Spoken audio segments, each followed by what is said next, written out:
Welcome to the Winner's Playbook. Every winner needs a game plan, and this one's for you. Disclaimer: the information contained in this podcast is general in nature and does not take into account your personal circumstances.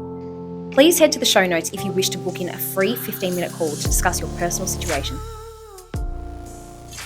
All right, guys, welcome back to another episode of the Winner's Playbook. Today, we're talking about Trump tariffs. So obviously lots going on around the world. I was actually in the US late last year. I think I actually got within 50 meters of Trump as well. I was up in a presentation and it was on the day of 9/11 and Trump and Kamala Harris were actually going through in a motorcade, funnily enough. And I was up, I think, like 50 sort of flights high. But I think I was pretty close to them at that point in time. So that's close as I've ever been to Trump. But yeah, we've got a lot to unpack today, guys. I've got Billy here with me again, but we're going to be talking all things Trump tariffs and what the flow-on effect of that is going to be into the economy, investments, and basically how it's going to affect your life. So before we get into that, Billy, what's the latest on your end, mate? What's been happening? Oh, it's a huge day in the calendar, Josh. We've got Valentine's Day today, so. Mate, we do. What's the plans? What have you got planned here? Just a nice dinner with my wife. Cool. She did suggest, let's have a nice dinner with the kids, and I said, well, that won't be relaxing.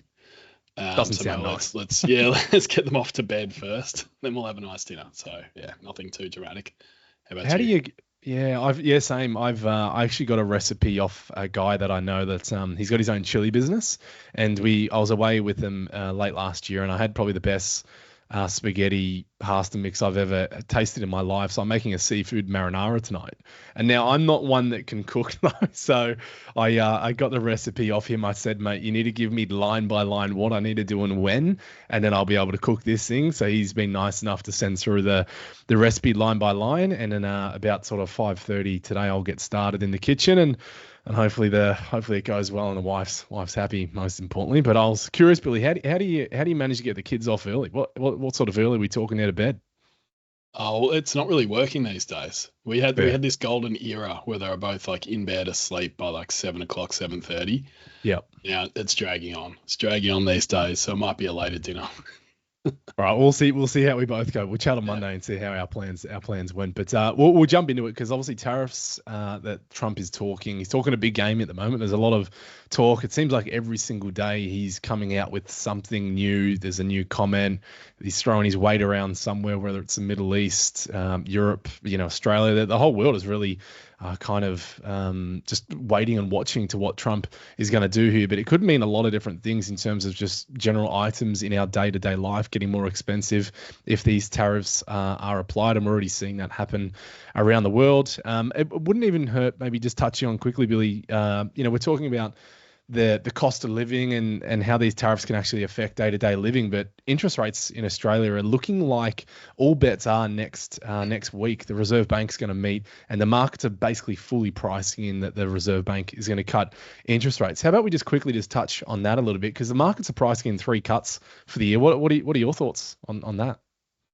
Yeah, I think like inflation is back into their target band of 2 to 3%, which is awesome. And it's been trending down consistently for the last year and a half. So that's all looking good. I think their concern is if they cut too fast, the economy could just sort of heat back up really quickly. Property prices could start rising and inflation could rise again. So they're being very cautious and they're very wary of that. And then, of course, the other thing that's coming is Trump winning this election, and he's proposing dramatic changes which will affect the global economy. And it's too early to know, is whatever he's going to do, is that going to cause a new round of inflation? So I think they'll probably do one little cut now, but I'd say they don't have an intention of making any major cuts unless inflation really just suddenly falls off a cliff. Yeah, but how do you see it?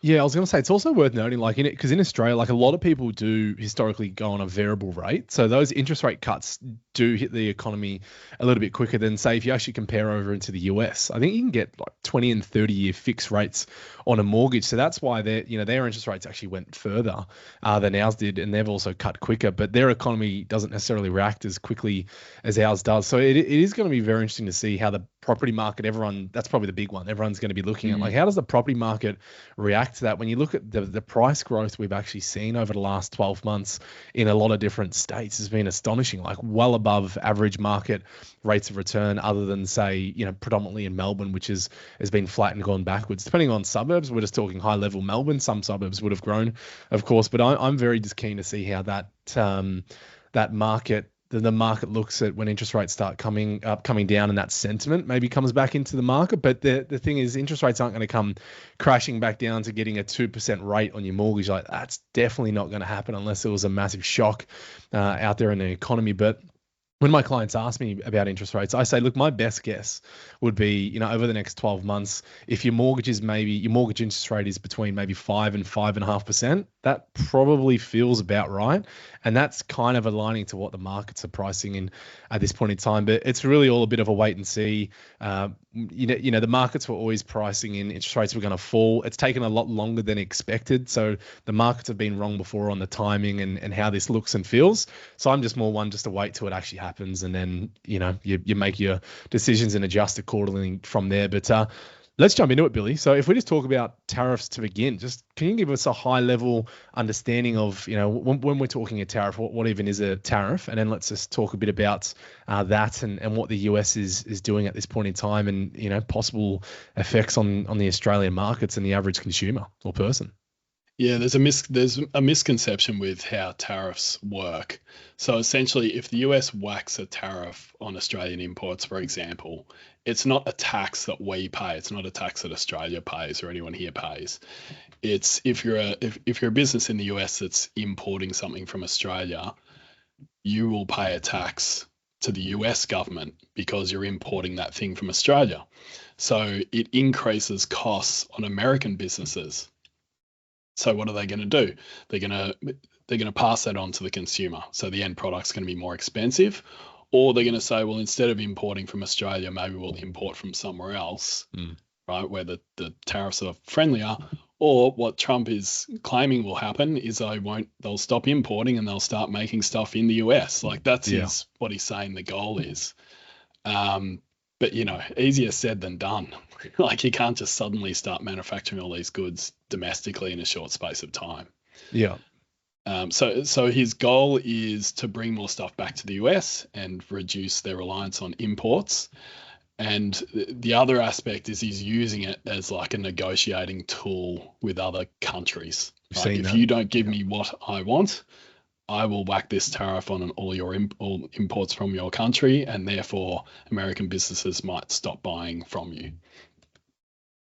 And you've seen that with Canada. I think it was a couple of weeks back with Trump coming out with what he was talking about. I don't know the specific tariffs, but he had an agenda, and I believe the agenda essentially was he wanted to get Canada to be more strict and really help with the border and the flow of, is it fentanyl? I'm not an expert on this stuff that's like flowing across the border and it's causing a huge amount of deaths in the US. But he announced these tariffs, and then Canada quickly come out and said that they're going to match them and throw tariffs back. It was a bit of a sort of war. But then quite quickly, Trump come out and said, well, look, we can talk about this. And then, they kind of come to a negotiation and agreed. But I think that was kind of Trump's tactic all along. So it's like you say, it's you really got to watch what's really happening here, because some of it is probably like a bit of a fugazi. It's like he's just throwing it out there to get a reaction to get ultimately what he does want. So it's I think it's good for headlines though. You always see it on the news, and the news just loves gobbling up what Trump does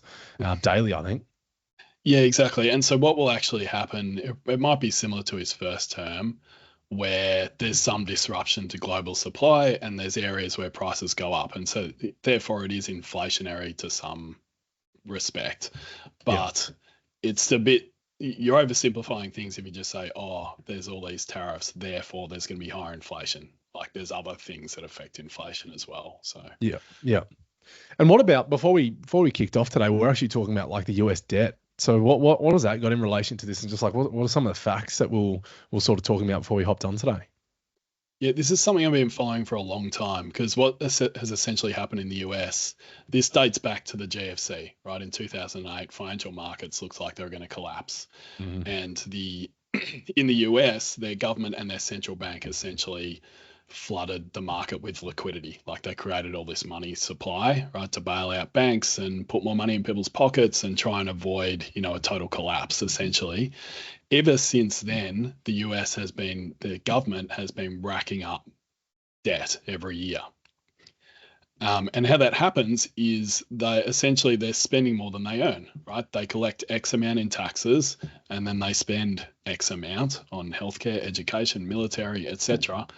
And there's a huge gap there, right? They're not collecting enough taxes versus what they're spending. In COVID, this was amplified, 10x, like way more than what happened in the GFC.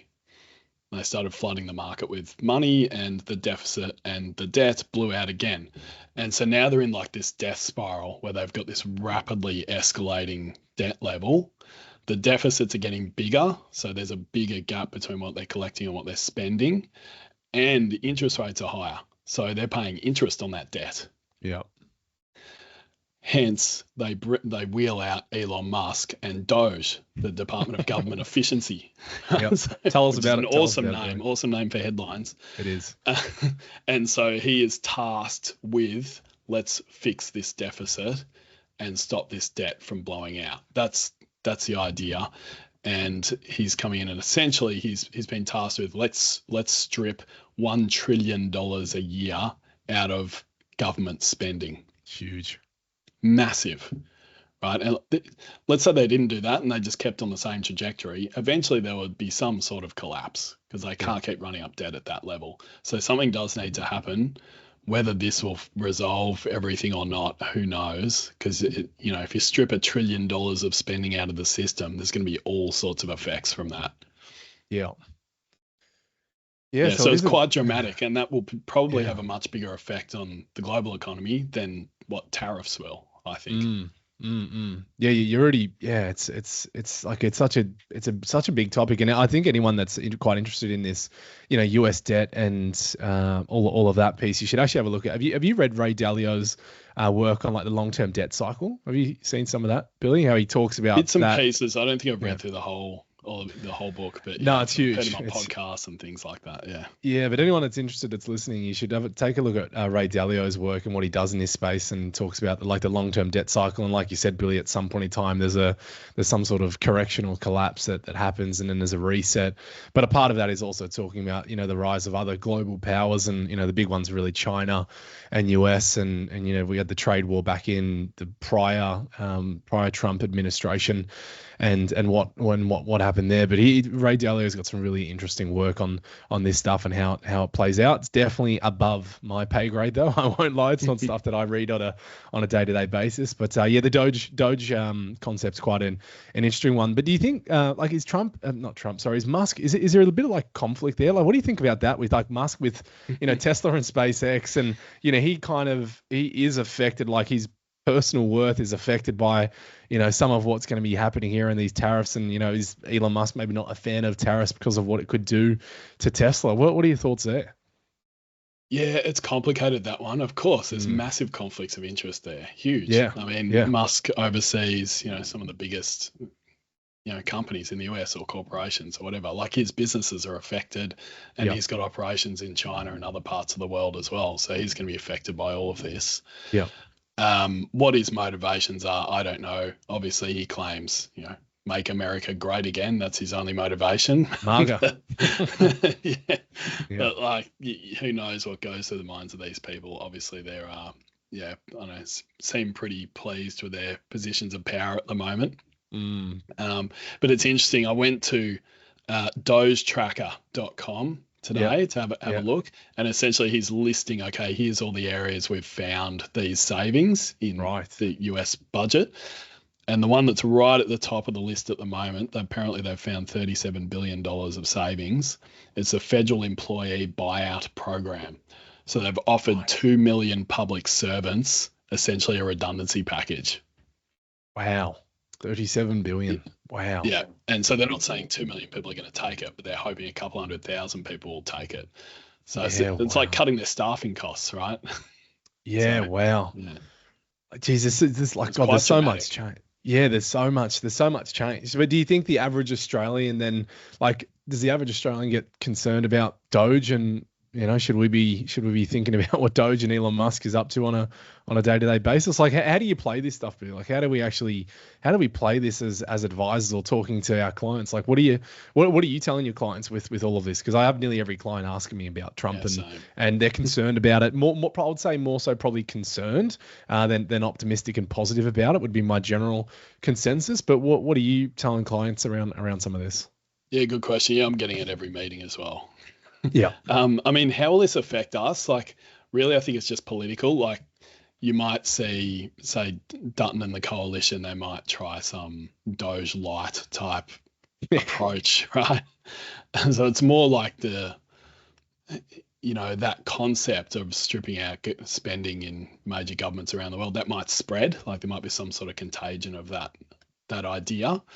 In terms of what you should do, like, as you say, you can't react to this stuff in terms of how you're investing or what your strategy is and all of those sorts of things, because it's too complex. Like, what does this all mean?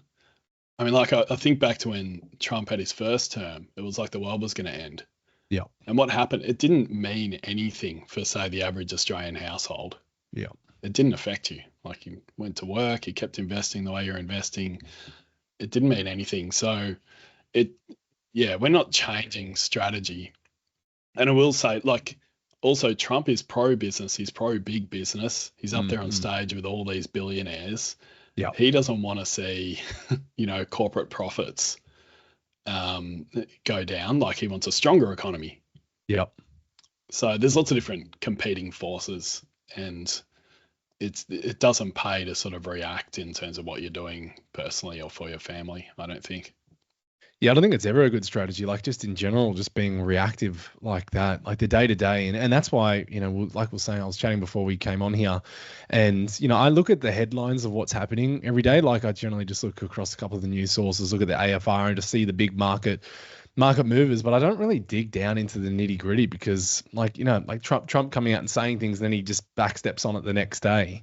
It's just so much like lost time. And I've got way better things to be doing in my life as well. And the other part I always explain to clients as well is markets are generally forward looking. So, if you're trying to, time and get ahead of the markets and reallocate your money or your investments, you're usually going to be too late before all the big guys have already done it. And then you're going to be getting in when, the price has already risen. Like, if we're just talking about like picking stocks or an investment or a company, whatever it may be, like, you generally can't compete with the big guys.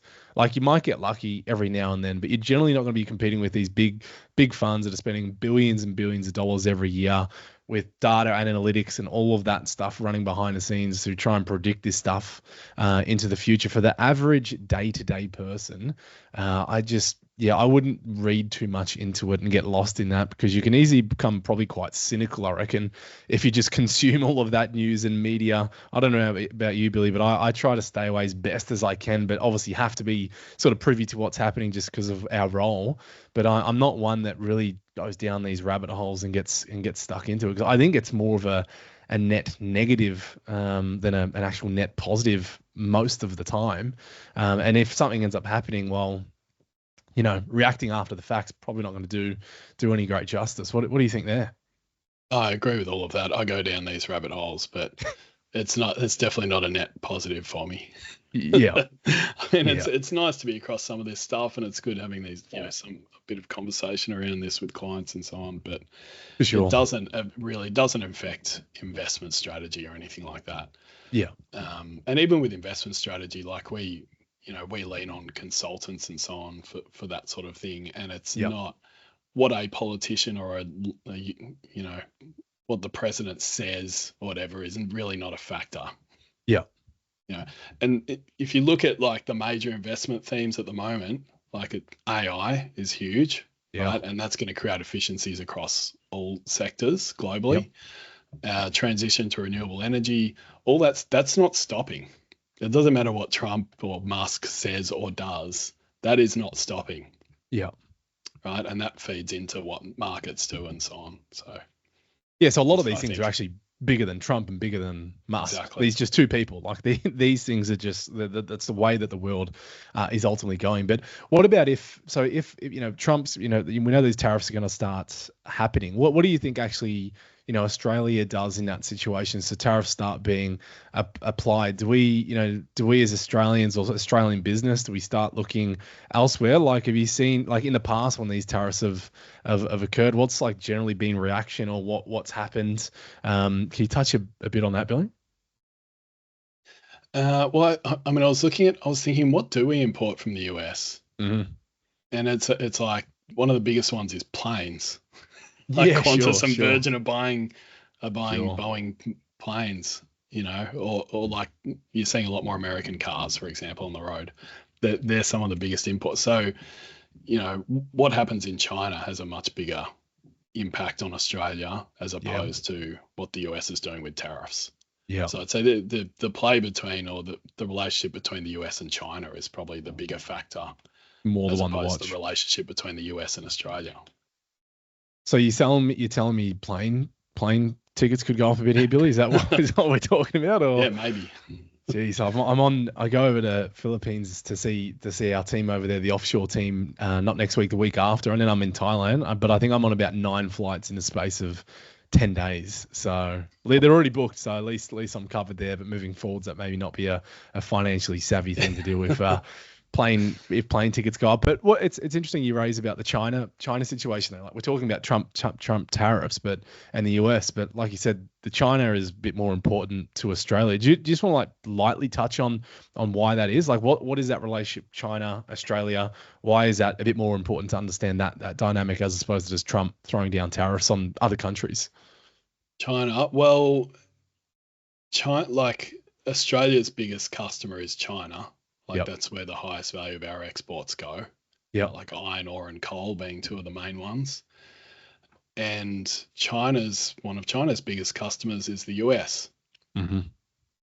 So if there's an impact there with tariffs and the relationship between those two countries, that can then the downstream of that can affect the flow of imports and exports between China and Australia. Yeah. Okay. I mean, at the end of the day, in Australia, we're a resource-rich country, and we're digging that stuff out of the ground, and someone's going to buy it. Yep. But yeah, I guess that's where tariffs could have an impact. Yep. And then if we try to talk to, what can the average Australian then do to protect their money with just everything that is going on in the world, and that doesn't specifically have to relate to Trump tariffs, but I think the part that jumps out at me is, diversification. That's just critical. But how do we actually go about doing this in reality? Like, what does that look like with clients? And even touching on our investment committee, like we don't stock pick, like we don't buy individual companies as a part of our investment philosophy at Link Wealth Group, but we do have some active management there, and we've got an investment committee that has some of that purpose and mechanism. So what do you say to the average Australian, Billy, around this and protecting their money and investing for the future in their family? Yeah, diversification is really important. And it's interesting because in the last 2 weeks, I've had 2 occasions where clients came to me and they had an advisor before who didn't do a great job. And in both cases, the advisor had essentially invested all their super in big tech, so in US tech stocks. Wow. How'd that go for them? Well, in the last 12 months, it went well. Yes. But that big tech sector, as you know, it's very volatile. So it's like boom and bust type cycles. For sure. And when you do that, you're ignoring all the other parts of the market, right? All the other sectors and geographic areas and everything else. So diversification is critical. So there's that thing where you're just going all in on big tech. Yep. I think that's a mistake long term. And then the other thing I've seen is some people who just invest locally. So they're only investing in Aussie stocks. And our market's quite limited here. Like, we've got some big banks, some big mining companies, and not a whole lot else on our market. Yeah. Australia's very small in the scheme of things. So diversification is critical, not just across different types of businesses, but in different markets as well. Yeah. And when you do that, then you don't have to worry too much about what Trump says or what happens in one country or in one sector or whatever. That's the main thing, really. Yeah, it's diversification. Really.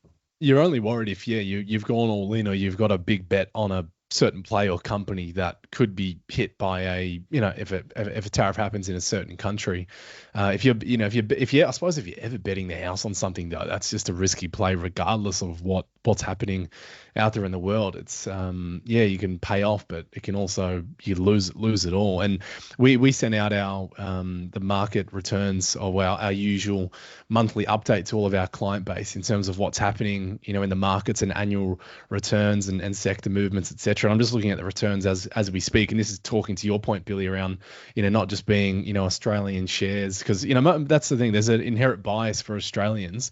Most people start buying Australian companies when they start their investment journey. I was no different. Like had no idea what I was doing and started buying some random companies, and did okay out of some of them, lost out of some of them, but they're all in Australia. Whereas most of our portfolios, we're actually more overweight international as opposed to Australian equities.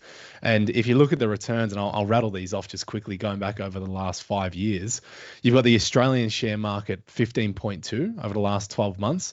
The global share market, let's just go unhedged, 28.9% return for the last 12 months. And if we zoom that out over a 5-year period of time, you've got Australian shares running at 8%, which is just shy of probably the real historical long-term average of, say, 9.5% of the Australian share market. And then you've got global shares sitting at about 13.8%. So there's a huge differential. And I always point that out to clients. It's one of the reasons why we keep that diversification, because like you said, in Australia, we are quite limited in, the banks and the miners, whereas, over in the US, they've got all the tech play. And it is probably worthy of noting, like if you just go out and buy like a standard index fund, like you're generally going to have a lot of US exposure in there as well, because it makes up such a big proportion of the economy. But hey, that play has actually done well over the last 5 years, and well, even longer than that. Being overweight to the US has actually done well for portfolio. So, it's a tough one to always say, Billy, but what do you think about that trend between, global shares, Australian shares? Like, do you think that sort of cycle continues on? Would you, I suppose at some point maybe you lean more towards Australian shares if something were to happen, but do you think that theme continues on into the future, Australian versus global shares?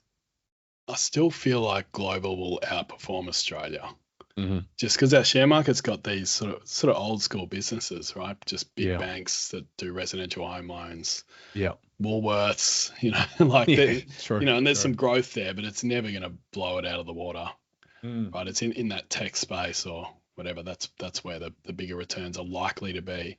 But another interesting concept is with this AI stuff, like that's going to create efficiency across all different sectors. For sure. So you don't just buy shares in NVIDIA and Microsoft. Yep.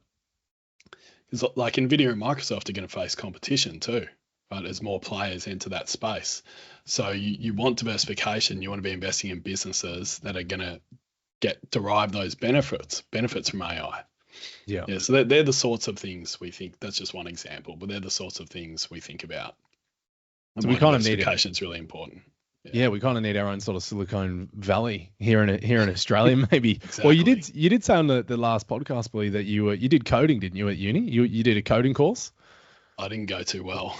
I was going to say maybe you could be the pioneer. AI does that for you now, so.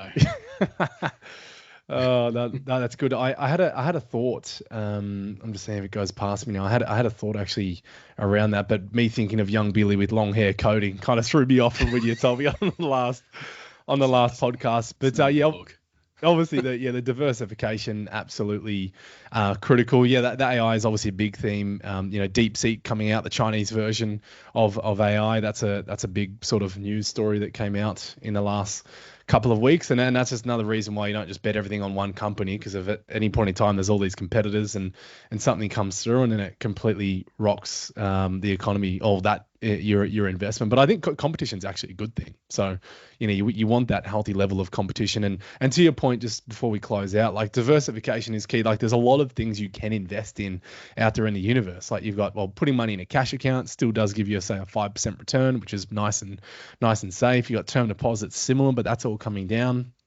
We've got the bond market, you've got emerging markets. Like, people probably don't really look at or even know what emerging markets are, and we could probably briefly touch on it. The unlisted asset space is always an interesting one, particularly if you're looking for the new and upcoming businesses, Billy. Like, that's something that we're looking quite hard at now in Lincoln, as our part of our investment committee, is looking at that unlisted investment space. And that's where you could actually seek and get some, outperformance and strong rates of return by getting into some of these companies that may not even ever list. What if we just maybe briefly touch on some of that, Billy, like emerging markets and that unlisted investment space? Why is that important to just consider? Well, let's go back to AI again. Like, AI needs a vast amount of computing power, and that computing power needs a vast amount of energy.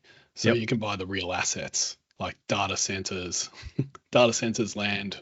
Like, where does that energy come from? You can invest in all those things too, and they have different profiles. So that's different to buying, say, shares in Microsoft. Because now you're owning this real asset, and there's a long-term lease, and you're getting you might be essentially getting rent that's indexed with inflation each year. So there's different ways to play these big themes. You want all those elements in there. You don't just want to buy Google shares and Apple shares and that's it. Yeah, and I mentioned emerging markets. Like, when we talk about emerging markets, what on earth are we actually talking about there? Like, what sort of countries are we typically talking about when we say emerging markets and investing there? Yeah, well, a contentious thing is, like, is China still included in that category? Maybe not.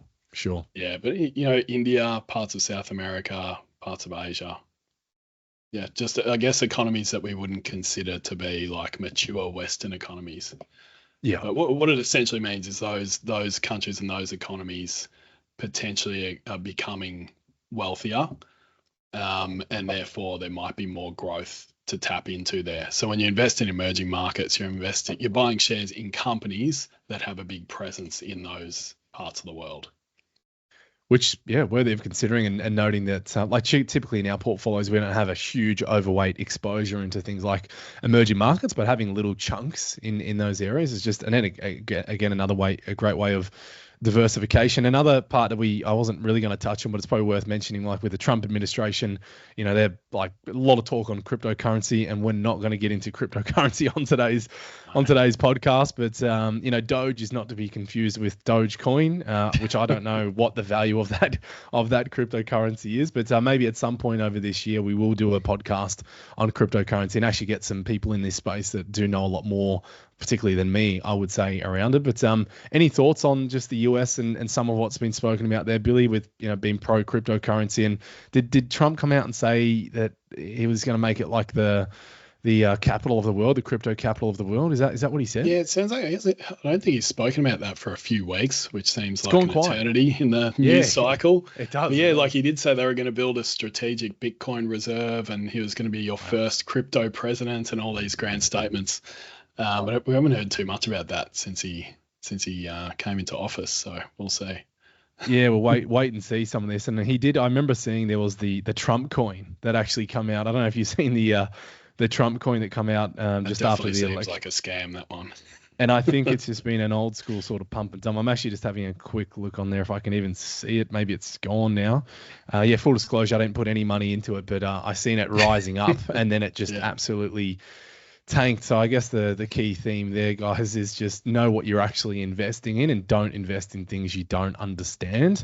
And most importantly, get some good advice, particularly around where you're spending your hard-earned dollars. If you're just going to throw money into companies or investments of which you have no idea around, that's basically gambling. And you could just go to Crown Casino and nearly do the same thing if you're just going to speculate like that. And that's why, at our business, we don't speculate.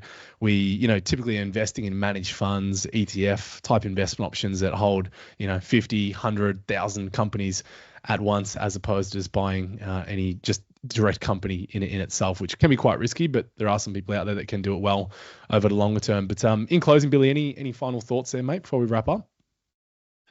No, nothing to add. Agree with all of that. Yeah. Cool. Well, guess, guys, key takeaways, just, stay informed, stay diversified. and don't let the headlines control your money. So try to avoid going down those rabbit holes. See what's going on in the news, but don't necessarily need to be reacting to that. And if you don't know how to deal with all of that yourself, that's when it's maybe worth considering seeking some financial advice. And as I always say, if you do want to chat with any of the advisors at Link Wealth Group, you can jump on the website and have book in for a 15-minute call. And of course, if you're getting value out of this, guys, please give us 5 stars. Spotify and Apple helps us out a lot. Leave a review, subscribe, pass it over to your friends, pass it on to your grandma, whoever it may be that's going to listen into the Winners Playbook. Please do, and we'll see you on the next one.